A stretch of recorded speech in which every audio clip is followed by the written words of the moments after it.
Good afternoon, Sir Tony. We have 5 minutes to get as much information out of you as possible. Are you ready? Yes. Here it goes. What inspired you to become an MP? Well, I was a student in the late 1960s, and I just got fed up with the way the Marxists were trying to run my university, so I got involved in politics, and before I knew where I was working in Margaret Thatcher's private office. What is your view on academies for state schools?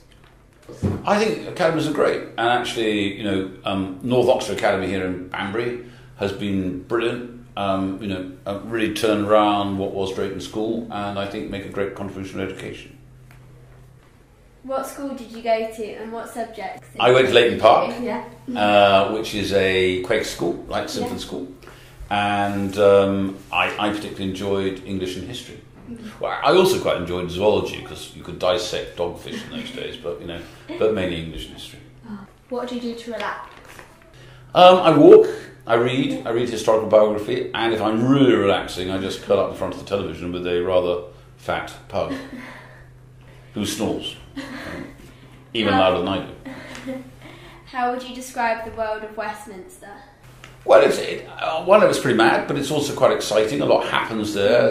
Everything every day is different. Quite sure what's going to go on, and it is. If there's any big event in the world, the Prime Minister or ministers aren't going to come to the House of Commons. They're going to have to make statements. They're going to be cross-examined on them. It's an important place. Why should young people get interested in politics?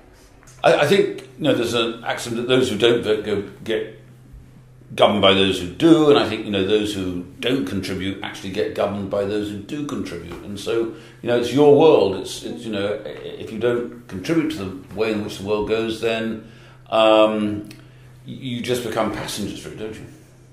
What is the best part of your job and the worst part of your job? I think the best part is helping people. Actually being an individual advocate for people.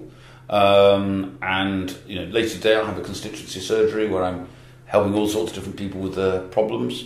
I think the worst part is just answering the ever-growing number of standard emails that I get from people who just press a button and haven't actually given much thought to what they're saying. But that's a bit boring. But otherwise, I put up with that part of the job.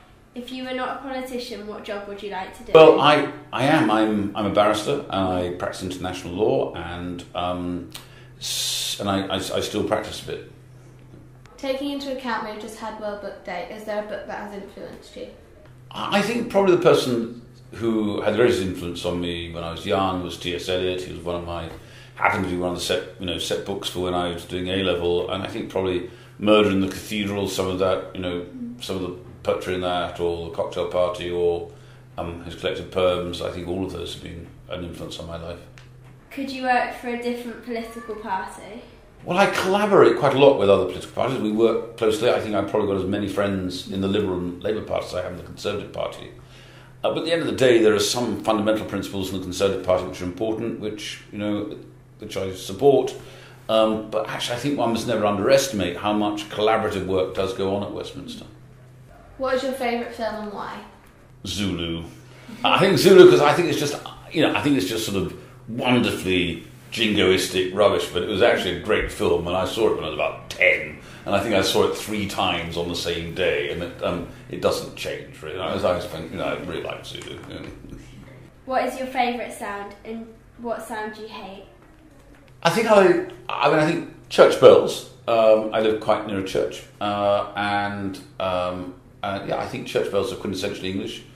Hate, perhaps the division bell. It's very annoying because it means when it rings, I have to stop whatever I'm doing and go and vote, and so I think that's probably what I hate most.